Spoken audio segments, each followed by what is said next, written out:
This is Smithy.tv.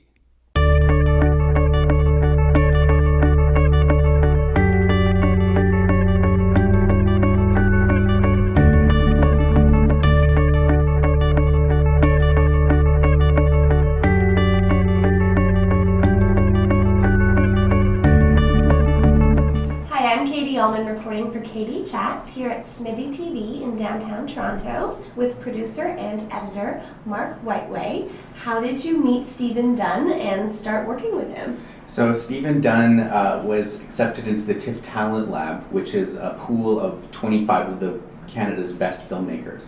And he basically, they were given a theme which they had to make a film and given a little flip cam. And he, having foresight that he does, decided he would simultaneously film the project on a really nice camera.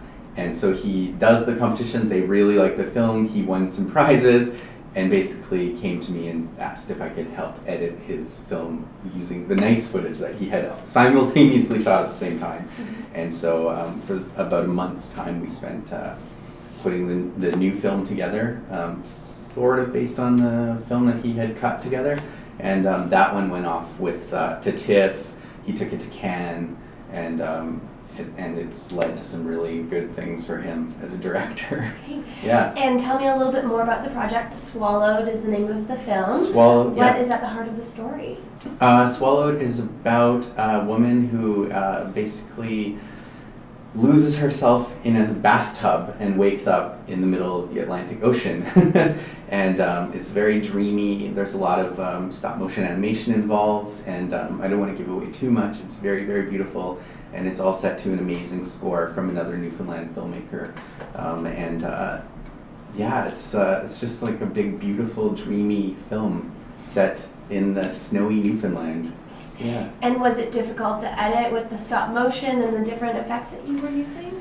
The stop motion was a little bit tricky at times. It was quite complex. They actually had shot, I don't even know what the name of the style of animation is, but they had made basically some cardboard cutouts and they filmed a wall. They had projected some like waves and stuff, and then we were building graphics into the waves and clouds, and yeah, so we were working with, it was sort of like 2 or 3 different styles of animation all coming together, and it was pretty labor intensive. A lot of late nights. Yeah. Yeah. And so you and Stephen got to know each other quite well. Yes. What's he like to work with? Was he easy to work with? Yeah, he's great. He's just a wonderful human being, and I would absolutely work with him on anything else. Yeah. And you recently worked again together on Life Doesn't Frighten Me, which was at this year's TIFF. Mm-hmm. What was that experience like? So Life Doesn't Frighten Me was his follow, I guess you could say it was his follow-up. He's got so many projects on the go that it's hard to keep track of him.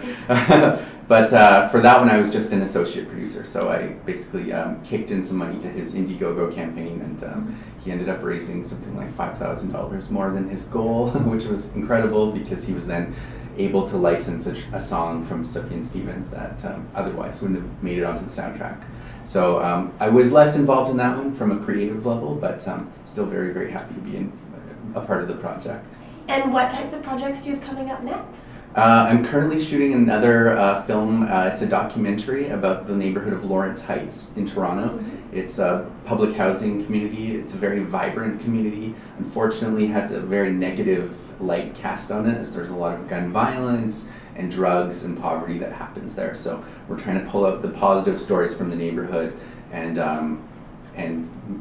turn people's opinions around about that wonderful neighborhood. Mm-hmm. While filming, has there been any experience in particular that's really stood out for you? Just a few weeks ago, there was a murder that happened in the neighborhood. So it's you really do feel a tension in the air, and there's actually a memorial set up on the side of the road where the shooting occurred, and so it's a very heavy place to be with things like that kind of happening around you. Fortunately, I wasn't there when it happened, but one of my co-producers is actually a teacher in the neighborhood, and one of her students is the brother of the boy that was killed. So it hits home on a lot of levels, and it's hard to it's sometimes hard to be there, but yeah. Great.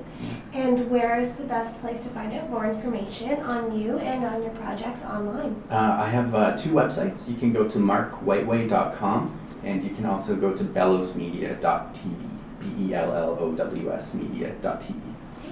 Thank you so much, Mark. Congratulations on your 2 films that have done amazingly well, and best of luck with your upcoming documentary. Thank you so much. Thank you. I'm Katie Allman reporting for Katie Chats here at Smithy TV in downtown Toronto.